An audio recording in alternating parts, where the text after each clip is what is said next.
ఈ వారం థియేటర్స్లో రిలీజ్ అయిన సినిమాల్లో పెద్దగా హడావిడి లేకపోయినా కంటెంట్ పరంగా మాత్రం ఇంట్రెస్టింగ్గా అనిపించిన సినిమా ఏదైనా ఉందంటే ఆ లిస్ట్లో ఆది సాయి కుమార్ నటించిన శంబాల ఖచ్చితంగా ఉంటుంది. ట్రైలర్ నుంచే ఇదేదో డిఫరెంట్గా ట్రై చేసినట్టుంది అనే ఫీలింగ్ ఇచ్చిన ఈ సినిమా ఆది కెరీర్లో ఒక ప్రాపర్ హిట్ అవుతుందా లేక మళ్లీ ఒక ఎక్స్పెరిమెంట్ దగ్గరే ఆగిపోతుందా అన్నదిప్పుడు డీటెయిల్డ్గా మాట్లాడుకుందాం. ముందుగా కథలోకి వెళ్దాం. సినిమా మనల్ని నేరుగా తీసుకెళ్లేది 1980ల కాలానికి. శంబాల అనే ఒక చిన్న గ్రామం, ప్రశాంతంగా సాగుతున్న జీవితం. కాని ఒక్కసారిగా అక్కడొక భారీ ఉల్క పడుతుంది. అదే టైం నుంచి ఆ ఊరిలో అసలు ఊహించని ఘటనలు మొదలవుతాయి. ఒక్కొక్కరిగా ప్రజలు చనిపోవడం, వాళ్ల మెడ వెనక ఒక వింత బొడుపులాంటి గుర్తు రావడం, ఆ తర్వాత అది విచ్ఛిన్నమై మరణించడం. మొత్తం ఊరిలో భయం, గందరగోళం. ఈ మిస్టరీని ఇన్వెస్టిగేట్ చేయడానికి ప్రభుత్వం పంపించే వ్యక్తి విక్రమ్. ఒక జియో సైంటిస్ట్, పైగా పక్కా నాస్తికుడు.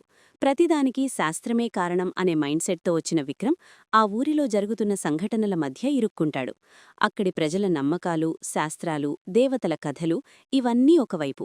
మరోవైపు విక్రమ్ లాజిక్, సైన్స్. అసలు ఈ ఉల్క వెనుక ఉన్నది సైన్సా లేక శాస్త్రమా? ఆ ఊరిలో చావులాగుతాయా?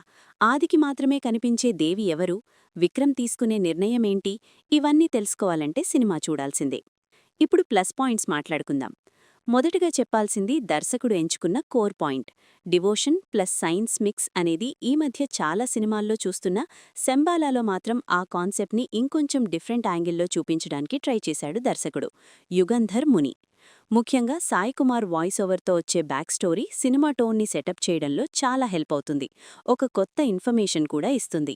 డివోషనల్ అంశాల్ని, వాస్తు సంబంధిత విషయాల్ని డైరెక్ట్గా కాకుండా అర్థమయ్యేలా చెప్పిన తీరు డీసెంట్గా అనిపిస్తుంది. సెకండ్ హాఫ్లో కొన్నిసార్లు ఇది ఇలానే జరుగుతుంది అని ముందే అంచనా వేసినా కొన్ని అక్కడక్కడా వచ్చే డివోషనల్ మూమెంట్స్ మాత్రం ఇంప్రెస్ చేస్తాయి. థ్రిల్ ఎలిమెంట్స్ కూడా కొన్ని సీన్స్లో బాగానే వర్కవుతాయి. నటీనటుల విషయానికొస్తే ఆది సాయి కుమార్ ఈ సినిమాతో మరోసారి తన స్క్రిప్ట్ సెలెక్షన్ని ప్రూవ్ చేసుకున్నాడు. విక్రమ్ పాత్రకి తన లుక్, బాడీ లాంగ్వేజ్ బాగా సెట్ అయ్యాయి. ఎమోషనల్గా కాకపోయినా ఒక లాజికల్ సైంటిస్ట్గా తన పాత్రని న్యాయం చేశాడు. అర్చన ఐఎస్ దేవి పాత్రలో మంచి ప్రెజెన్స్తో కనిపిస్తుంది. ఆమె పాత్రకి మిస్టరీ ఫీలింగ్ బాగా వర్కైంది. మధునందన్, హర్షవర్ధన్ డీసెంట్ పర్ఫార్మెన్స్ ఇస్తే రవివర్మ, లక్ష్మణ్ మీసాలు మాత్రం అనుకోకుండా సర్ప్రైజ్ చేస్తారు. సపోర్టింగ్ క్యాస్ట్ మొత్తం తమ పాత్రల పరిధిలో బాగా చేశారు. ఇక మైనస్ పాయింట్స్కి వస్తే ఈ సినిమాకి పెద్ద సమస్య కథనం. ఫస్ట్ హాఫ్ నుంచి సెకండ్ హాఫ్ వరకు చాలా సీన్స్ ఊహించగలిగే విధంగా సాగిపోతాయి. ఒక పాయింట్ తర్వాత సినిమా మీద ఆసక్తి కొంచెం తగ్గినట్టు అనిపిస్తుంది. హీరోయిన్ ట్రాక్, ఊరిలో జరిగే చావులు ఇవన్నీ చాలా రెగ్యులర్ ఫార్మాట్లో ఉన్నాయి. ఇక్కడ దర్శకుడు ఇంకొంచెం కొత్తగా ప్లాన్ చేసుంటే సినిమా రేంజ్ ఇంకో లెవెల్కి వెళ్లేది.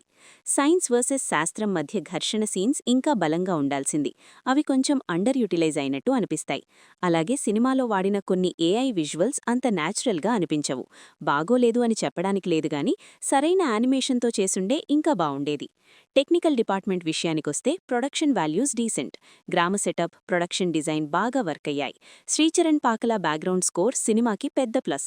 సౌండ్ డిజైన్ నీట్గా ఉంది. ప్రవీణ్ కే బంగరెర్రి కెమెరా వర్క్ బావుంది.